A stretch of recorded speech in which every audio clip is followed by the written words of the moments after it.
प्राचीन वैदिक जो वास्तुकला वास्तुशास्त्र व वास्तुशास्त्र आदि क्या है, इस संबंध में कुछ प्रकाश कीजिए। इस प्रकार हमें एक विशेष आग्रह मिला है। तो जो वास्तुशास्त्र है वो भवन निर्माण में ऊर्जा की संतुलन और सकारात्मक वातावरण बनाने की एक विज्ञान है, भवन निर्माण की विज्ञान है।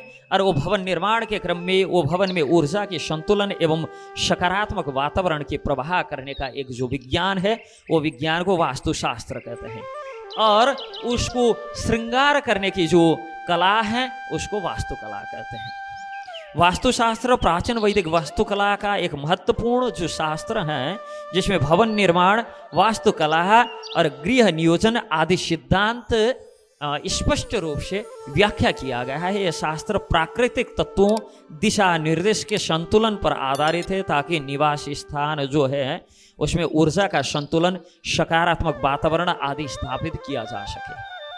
तो वास्तुशास्त्र कहते वक्त वास्तुशास्त्र एकदम से एक वो रूम के निर्माण से लेकर समस्त नगर तक, ग्राम और नगर तक बनाने की जो टेक्निक्स हैं और वो जो प्रक्रिया है, ये संबंध में वास्तुशास्त्र में चर्चा हुआ है।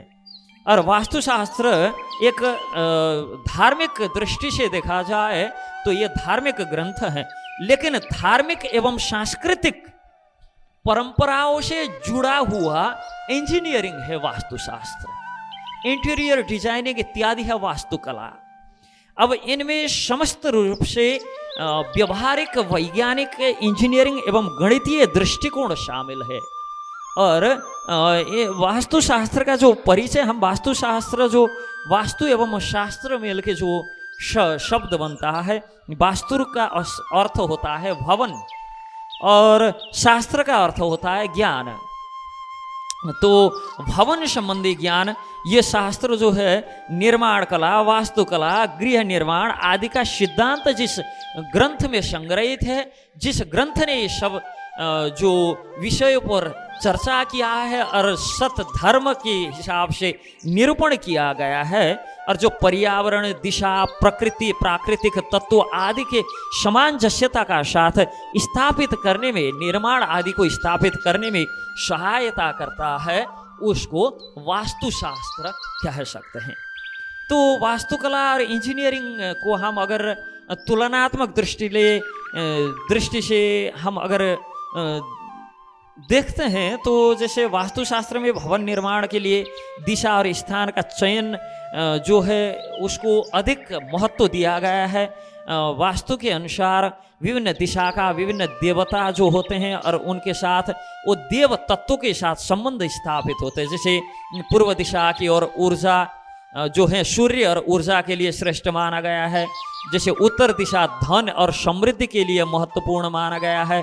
तो इंजीनियरिंग दृष्टिकोण से भी देखा जाए तो दिशा का चयन जो है भवन में सूर्य की रोशनी आदि, हवा आदि की प्रवाह, वायु आदि की प्रवाह एवं तापमान नियंत्रण आदि महत्वपूर्ण हो जाता है। तो वास्तु के दृष्टि से ये सब ये सब का, जैसे वायु का स्थान जहाँ है, आज के जो आधुनिक इंजीनियरिंग की दृष्टि से देखा जाए भी, जिस तरफ हमारे वास्तुकारों ने, ऋषियों ने बताया है कि इस तरफ अग्नि होना चाहिए, उस तरफ वायु, इस तरफ सौर्य ऊर्जा आदि, तो उसी दृष्टि से इंजीनियरिंग में भी आज का जो आधुनिक इंजीनियरिंग है वास्तव में कार्य उसी हिसाब से करता है जो हमारे ऋषि मुनियों ने बताया था। तो ये दृष्टिकोण से भवन के अंदर जो ऊर्जा दक्षता का अगर हमें बढ़ावा देना है, तो वास्तु आज के विज्ञान से भी उच्चतम स्थिति पे है, क्योंकि आज के वैज्ञानिक जो है वो बद्ध जीव हैं। बद्धता की अवस्था में अनेक यंत्र आदि का अनुसंधान पूर्वक जो कार्य करते हैं, फिर भी उनके जो इंद्रिय हैं, इंद्रिय तो बद्ध हैं, लेकिन हमारे जो वैदिक वाङ्मय है ये अपौरुषीय है, इनमें कोई बद्धता नहीं। इसलिए इनका उत्कृष्टता और इनका विशिष्टता हमेशा ऊपर ही रहता है। जैसे भूमि और स्थल का चयन के संबंध में वास्तुशास्त्र में भूमि के प्रकार, आकार और मिट्टी का गुणवत्ता आदि के स्तर पर जो चयन के संबंध में बताया गया है। भूमि को शुद्ध एवं सकारात्मक ऊर्जा युक्त किस भूमि को माना जाता है, उस हिसाब में देखने से भूमि की गुणवत्ता एवं स्थल चयन का भवन की स्थिरता, सुरक्षा और दीर्घायु के लिए महत्वपूर्ण होता है, जिस संबंध में वास्तु आदि में मिलता है। ये भूगर्भ शास्त्र एवं सिविल इंजीनियर की सिद्धांतों के साथ एकदम से पैरेलली चलता है। तो जैसे आर्किटेक्ट और डिजाइनिंग के संबंध में भी देखा जाता है, विष्णु धर्मोत्तर पुराण में 100 प्रकार के भवन निर्माण का जो बताया गया है शास्त्र में, भवन के विभिन्न भाग के डिजाइन एवं उनके उचित स्थान का जो महत्वपूर्ण स्थान के संबंध में बताया गया है, जैसे मुख्य द्वार, रसोई, पूजा कक्ष, शयन कक्ष इत्यादि के संबंध में। तो भवन की डिजाइन और स्थान निर्धारण जो आर्किटेक्ट और सिविल इंजीनियरिंग के जो महत्वपूर्ण तत्व है, जो भवन की संरचनात्मक स्थिति, स्थिरता और सौंदर्य शास्त्र को जो सुनिश्चित करता है, ये सब भी वास्तुशास्त्र में बताया गया है।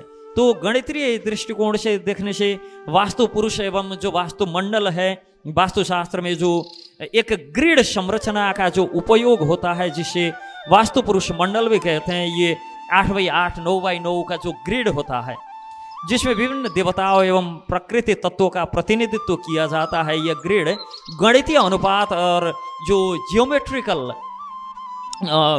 थ्योरी, जो सिद्धांत होते हैं, उस पर आधारित होता है।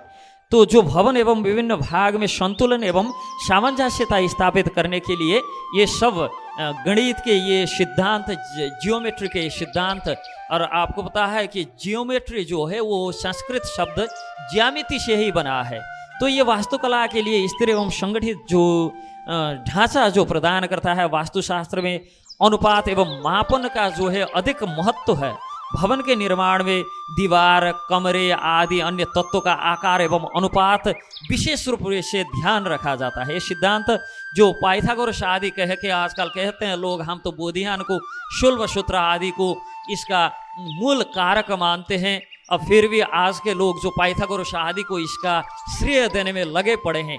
अरे बाकी जगह तो छोड़िए, नेपाल, भारत जैसे देश जहां आपने ये संस्कृति संस्कार पर गर्व करना चाहिए। हर विश्वविद्यालय को ये वास्तुशास्त्र के आधार पर इंजीनियरिंग का पढ़ाई होना चाहिए। यहाँ भी लोग पाइथागोरस को श्रेय देने में लगे पड़े हैं। ये तो हमारे दुर्भाग्य है कि ये जो जैसे स्वर्णिम जो अनुपात है, ये गणितीय अवधारणा पर जो आधारित हैं कि ये सुनिश्चित करता है कि भवन के निर्माण स्थिर, सौंदर्यपूर्ण, कार्यात्मक भी हो।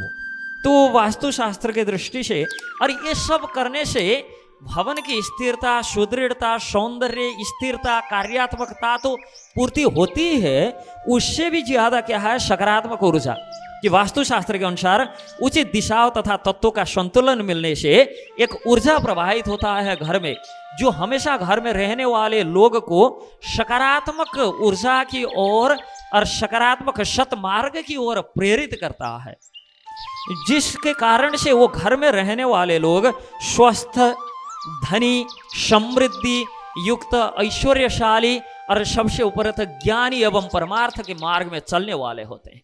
कि हमारा समस्त जो वास्तु विज्ञान है, वो वास्तु विज्ञान भी वास्तव में यह लौकिक जगत में सब प्रकार की सुविधाएं देता है और परमार्थ की मार्ग भी प्रशस्त करता है। और मानसिक और शारीरिक स्वास्थ्य के लिए भी वास्तु का घर में मिलना अत्यावश्यक है। कि अगर वास्तुशास्त्र के हिसाब से प्रतिकूल हो जाए निर्माण, तो अगर दिशा निर्देश आदि का पालन ना हो जाए तो अशांति और स्वास्थ्य में अनेक प्रकार की असुविधाएं एवं असमृद्धि मतलब समृद्धि प्राप्त नहीं होगी, ऐसी स्थिति हो सकता है। लेकिन